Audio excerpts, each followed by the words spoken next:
Every minute of every day after work was building this railroad. Every minute of every day. My name is Zach. I'm a plumber by trade, born and raised in Sonoma County. I also like to build things on my off time, anything and everything. I like to stay busy. Anything that's hands-on, I love doing. Working with your hands has always been a passion of mine. Built a windmill on this property, a little water wheel. Built hovercrafts. But the coolest thing I ever made is my homemade railroad.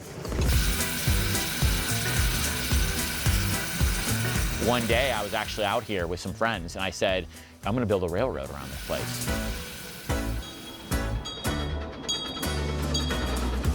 They just thought I was crazy.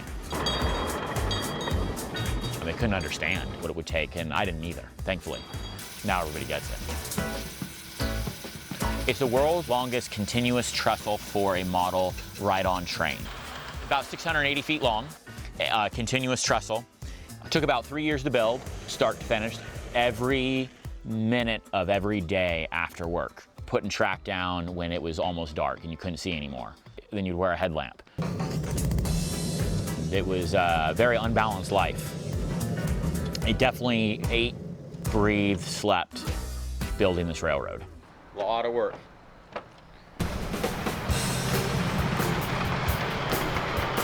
Sometimes in the mornings I'll have my coffee and do a loop. That's the coffee train. Then sometimes there's the wine train.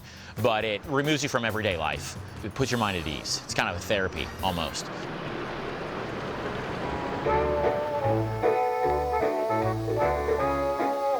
In our day and age we live in, you can do anything and everything as fast as you can. I wanted to do something that was a bygone era. That's how things used to be, a much simpler time. Slower, kind of take in the sights, enjoy yourself. I mean, you're not, busy doing, 10 things at once.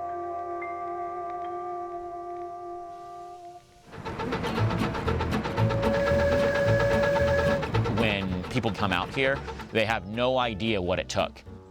And I try to explain to them, to give them a visual, not to impress them, but to make them understand what was involved to create this whole, piece. Give you an idea of the volume of materials that are required. Every 5 feet, there's 3 pilings, and it equates to about 450 pilings, which each held down with 3 bags of 60-pound cement. So it kind of gives you an idea of the amount of material required just to get the trestle up to trackage level. So as you can see on the basic construction, we got 2 sets of tracks. You got your inside track here, which is what the train rides on. The flanges are on the inside of this. And then you have an outside track the train does not ride on, but if there's ever a derailment, this track will actually keep the trucks within this boundary so it will not go on the side and cause a inconvenient condition, which would be the train going off the trestle. So extra safety feature.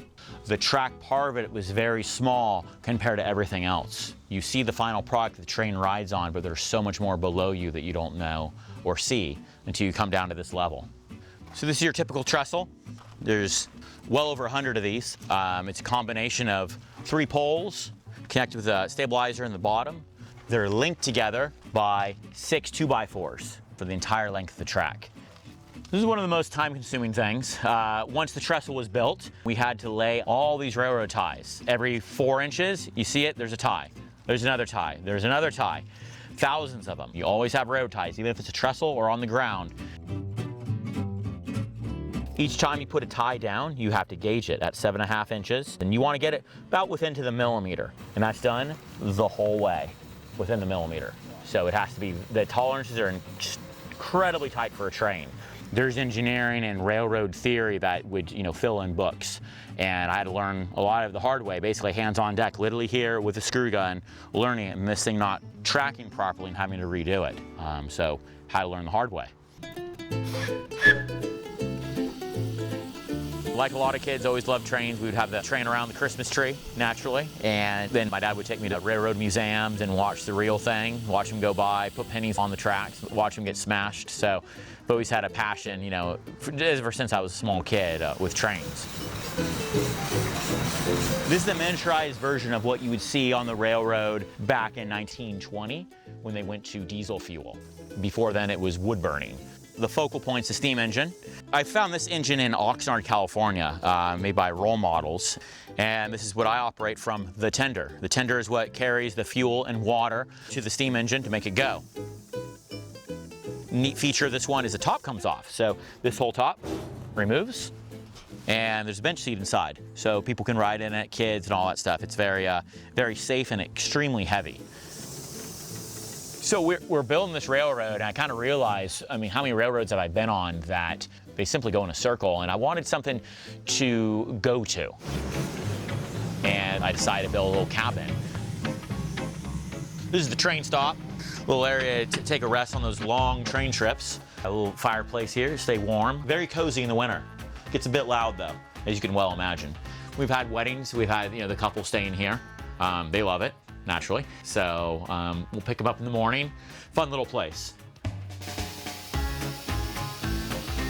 It's amazing what you can do if you put your head down. You can do anything if you really try. My homemade railroad is the coolest thing I've ever made.